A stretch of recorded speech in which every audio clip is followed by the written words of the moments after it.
del clúster Food Service el que hem volgut ha sigut aplegar la gran representació de la restauració catalana en una jornada ràpida, una jornada de matí, per conformar el que és un pla de ruta 2022 i 2023 amb una sèrie de pilars que hem considerat que són el de potenciació de la competitivitat, la d'observació del mercat, atracció i retribució del talent i finalment el que és potenciar i millorar el consum, tràfic a restauració.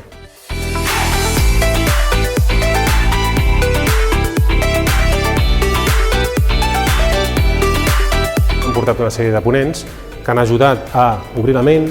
a fer una parada, una aturada en el de vindre de cada dia i ajudar a reflexionar, a plantejar-se nous reptes en aquest sentit de cara a futur i ajudar-nos també a nosaltres a buscar aquestes solucions, adaptant-nos a tot el que ells han demanat de cara a poder solucionar innovant.